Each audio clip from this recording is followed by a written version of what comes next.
How to choose the right budget system for beginners. Four methods to consider. All right, y'all. This is your boy Gary B with Mentally Financial. On today's show, that's what we're going to talk about: how to choose the right budget system. Because I know there's a lot of people out there having some problems. So we're going to get you on the right track starting today. So you go get you some paper, get you a pen, and please take these notes. I'll be right back. What's up, everybody? I'm your host, Gary B, with Mentally Financial. Welcome to the show. Let's get into this episode. Welcome back to Mentally Financial with Gary B. On this episode, we're going to talk about how to choose the right budget system.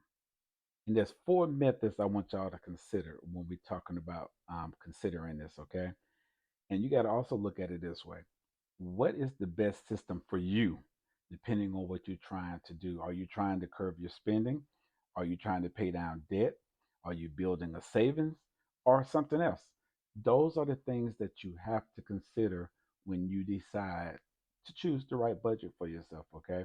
Now, there's four that we're going to talk about today, and two of them I use myself. Don't get me wrong, I've tried all of them, but I realized that two of them honestly fits me the best. So we're going to talk about those four things now.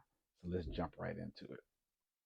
Okay, before we get into number one, let's talk about the budget systems, okay? Because you got to remember, a budget is designed to help you understand and evaluate your relationship with money. You know, um, they all share the same common goal, and that's to get you back on track and get you to resolve or get to where you're trying to go in life.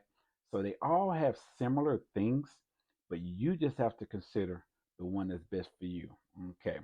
Number one, let's say you are trying to decide what really works for you best. And this is one of the ones I was telling you that I use along with another one that we're going to talk about.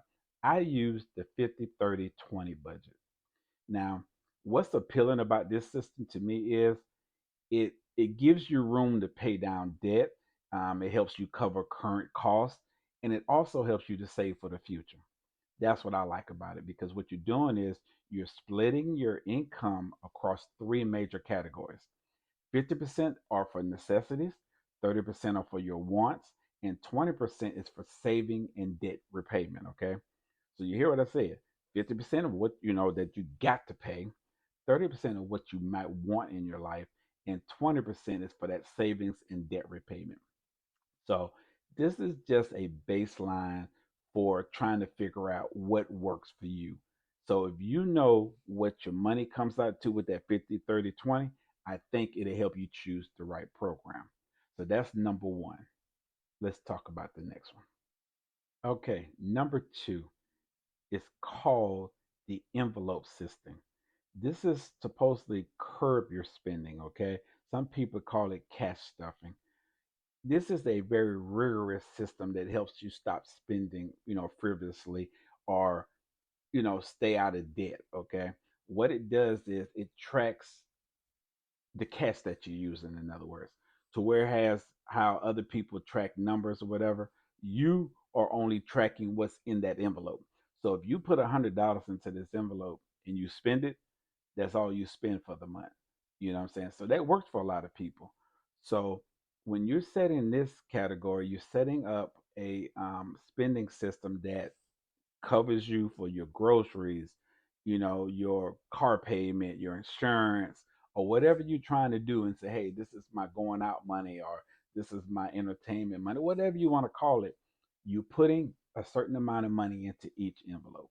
Me personally, I tried the envelope system and I almost failed. And what I mean by that was I had about maybe $400 or $500 in an envelope, and I forgot where I put it. You know what I'm saying? And I'm not saying that's good or bad, but I almost forgot where I put it. So I realized I opened up my firebox and I looked at this envelope and said, "What is this?" And I had hundreds of dollars in it, which is good because I didn't spend any, but I used it for a trip that I went on. So it worked out perfect. But the envelope system is not for me. But it's for people who can pretty much really keep a grasp of what they're trying to do. Okay. That's the envelope system, or cash stuffing. Number three, pay yourself first. This is building up your savings, everybody. So you're going to hear me say that in a lot of videos. Pay yourself first. This system is designed to align your spending and your values. You know, it's a reverse budget. You put savings before immediate expenses. So this is for that person who's looking at the future, their retirement or emergency funds or whatever it might be that they think they need. This is that system.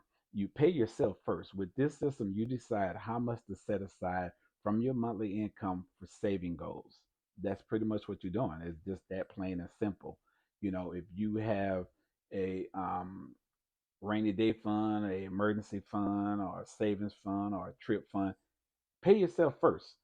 Then you pay your bills.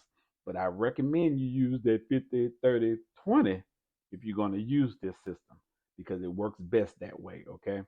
So when you're considering that, that's what you need to think about paying yourself first. Okay. Number four, last but not least, this is the one that I use everybody. And like I said, you don't have to be like me, but I'm going to explain why I like this one the most. Um, this is called the zero based budget. What you're doing is you're making the most of every dollar that you have in your income. Okay.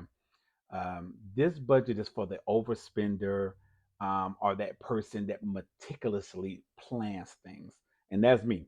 When I'm planning something, I do it meticulously. I want to know every dollar that I'm spending. With that ain't a good thing sometimes, and sometimes it's, what it is, what it is. Okay. It makes monitoring your spending a lot clearer. Okay. That's what it helps me with. What you're doing is you take your monthly income and you use every dollar in a deliberate way. And what I mean by using every dollar in a deliberate way, if I bring in $1,000, I want to see a zero balance at the end of my budget line that day when I'm putting it all together. I want to see zero because that tells me that I done put my money for my bills. I done put my money for my emergency fund. I done put my money for my everyday fund. I done put my money into whatever. That helps me because that way I know that I got money there. If I see zero, I know I did a great thing. But you have to make sure that your bills are paid. You know what I'm saying? When you're using this method, you got to make sure that you're putting enough money for your bills. That's why I combine the 50, 30, 20 with this one. So I recommend using the 50, 20, the 50, 30, 20 with all of these to make the right decision. Even though I said consider four, I would honestly say consider two. And that's the 50, 30, 20 with either paying yourself first or, or the envelope stuffing or the zero based budget, because that way you will know exactly where your money is. So, my recommendation to you is when you're considering what we talked about today, which is how to choose the right budget system, the things that you really need to look at is what are you trying to do for yourself? Okay. Like I said, if it's build a savings, if it's curb your spending, if it's, repaying debt, whatever you think you're trying to do, consider these four things. Okay. And that way you will always be covered. Hey, this your boy Gary B with Mentally Financial. Like I always tell you, I do the research. You just gotta follow. Hey, until the next episode. Peace. Hey, I want to thank you for checking out this episode. Hey, I'm doing my best to bring you the best information I can bring you that can help you as a beginner with your personal finances. But you need to come check me out at www.gbronejuniorfinancial.com. Over there, you can get videos, you can get information. I'm here to help you budget, spend, understand credit scores. That's what I'm here for. So come over and visit me and check out what I'm talking about. And you can also follow me on all of your favorite podcast networks: Google, Apple, Spotify. I'm there, y'all. Just Google a brother. And I'm also known as the Budget Guy. I'll see you in the next episode. I'm out.